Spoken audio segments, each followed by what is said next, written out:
নিয়েছি, এবারে আমি জল দিয়ে দেবো। তো বন্ধুরা আজ চোরটা পাড়ে আছে, কালকে বলেছিলাম ভিডিওতে আজ চোর রান্না করে দেখাবো।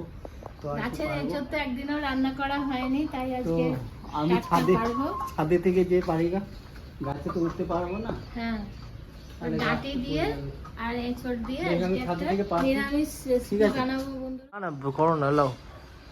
তো বন্ধুরা একসাথে অনেকগুলো আছে, বড় 2-3টে, ওটা সুবিধা হবে।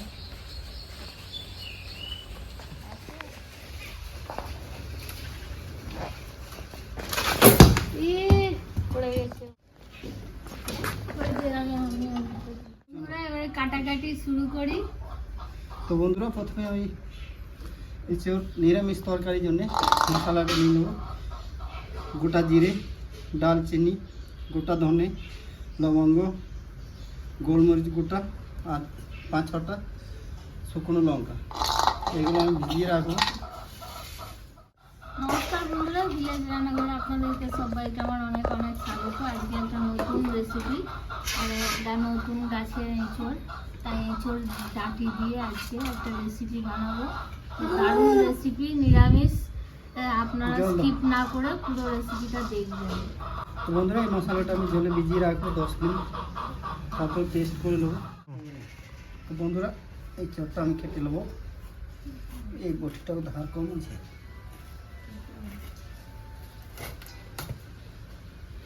তো লাগবে। জলে ভিজিয়ে রাখলে আঠাটা চলে যাবে। হাতে লাগবে না আঠা, আঠাটা বেরিয়ে গেছে প্রথম। ডাঁটিগুলো আমি আগেই কেটে একদম ছুলে রেডি করে রেখে দিয়েছি। এটাকে বার করে নিতে হবে, আমি প্রথমে বার দিয়ে নেই। আজকে আপনাদের দাদা কাটছি। লঙ্কাগুলো দেখুন কত বড় বড়, সেরকম ঝাল নেই কিন্তু লঙ্কাগুলো। কমপ্লিট হয়ে গেছে। সুন্দর বটিটা ধার বেশি ছিল, নতুন বটিটা, ওই জন্য কাটতে দিই নাই। হাত কেটে ফেলবো বলে ওই জন্য আপনাদের দাদাই কেটেছে। কড়াইটা বসিয়ে দিয়েছি, এবার এঁচোড়টা সেদ্ধ করতে দেবো।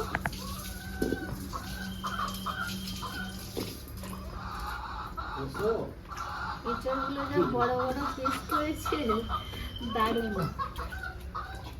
জল দিয়ে দেবো, জলটা কিন্তু বেশি করেই দেবো যেন চুবে থাকে, সেদ্ধটা ভালো হবে। লবণ দিয়ে দেবো 1 চামচ, হলুদ গুঁড়ো,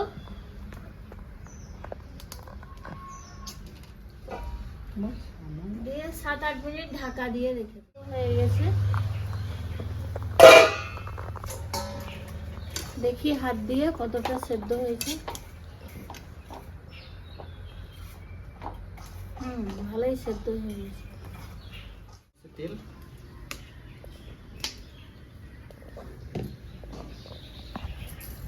তার সঙ্গে দিয়ে দেবো 4টে ছোট এলাচ। এঁচোড় বলে মাংস, খাসির মাংস আর এঁচোড় ভালো করে রান্না করলে খাসির মাংসর থেকেও এঁচোড় রান্না বেশি। মিডিয়াম সাইজের টমেটো কেটে রেখেছি, দিয়ে দেবো।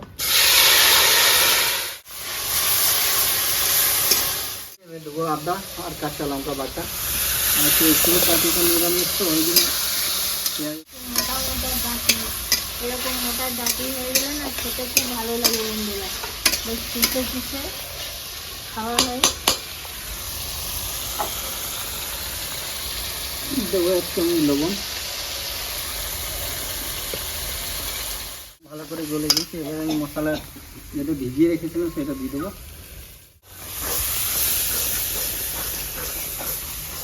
7 চামচ লবণ, লবণটা আগে দিয়েছি। দেবো 1 চামচ হলুদ গুঁড়ো, কালারের জন্য লঙ্কা গুঁড়ো। বন্ধুরা বাটি দিয়ে এই জলটা দিয়ে দেবো।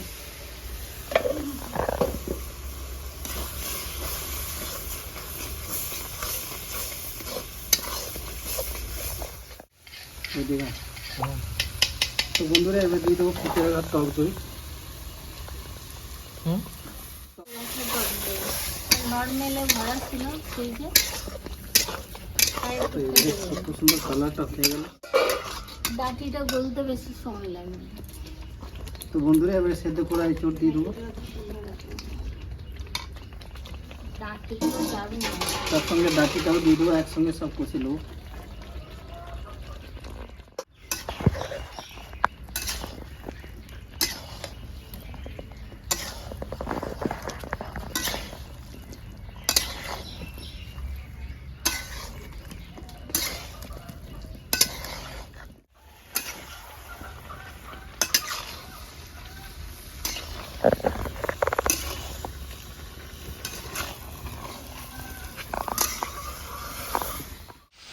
তো বন্ধুরা এঁচড় আর ডাটিটা আমি ভালো করে গেম সঙ্গে কষে নিয়েছি। এবারে আমি জল দিয়ে দেবো।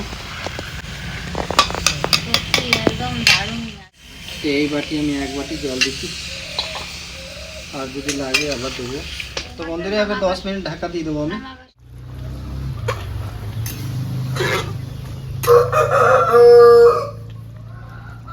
ভালো করে সেদ্ধ হয়ে গেছে।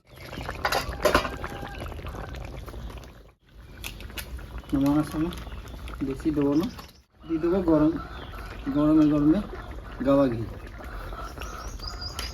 এটাতে বাড়বে টেস্ট আরও জোরে।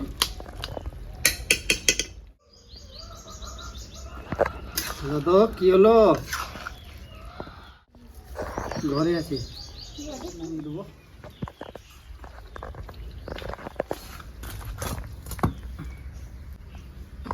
চলো এবার ভাত ডালো, খেয়ে নাও। এবার খাওয়া দাওয়া শুরু হবে।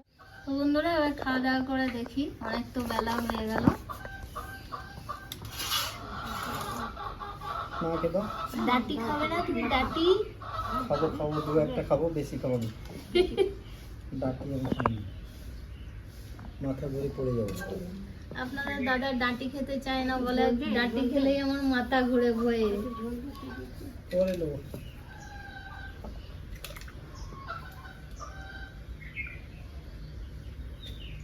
দাদু তুই দিয়ে থাকবি, পেঁয়াজ কেটে পেয়েছে। এই চোরটা দেখুন কত সুন্দর সেদ্ধ হয়ে গেছে, দেখুন।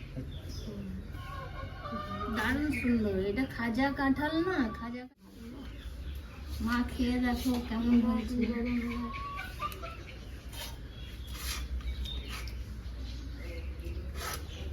সলিড হয়েছে বন্ধুরা, একদম খাসি মাংস, গাছ পাঠা। এবার গাছ পাঠা সত্যি এত সুন্দর। ক্যামেরাম্যানের খুব খিদে পেয়ে গেছে, এবার আমাদের খাওয়া না হলে ও খেতে পাবে না। গেলো। তো ভিলেজ রান্নাঘর চ্যানেলটিতে কেমন লাগলো কমেন্টের মাধ্যমে জানাবেন, আর ফলো করে যাবেন, সাপোর্ট করবেন, অন্যদেরকে শেয়ার করে দেবেন। আর ইউটিউব থেকে যেসব বন্ধুরা দেখছেন এখনও সাবস্ক্রাইব করেননি তারা অবশ্যই করে পাশে থাকবেন, বেলঘন্টির পাশে ক্লিক করবেন, আর নোটিফিকেশনটা অন করতে ভুলবেন না। আপনারা খুব ভালো থাকবেন, সুস্থ থাকবেন। কাল আবার নতুন ভিডিওয়ে দেখা হবে। তো বন্ধুরা ভিলেজ রান্নাঘরে নতুন নতুন ভালো ভালো রেসিপি দেখার জন্য ফেসবুক চ্যানেলটাকে ফলো করবে আর পাশে থাকবে।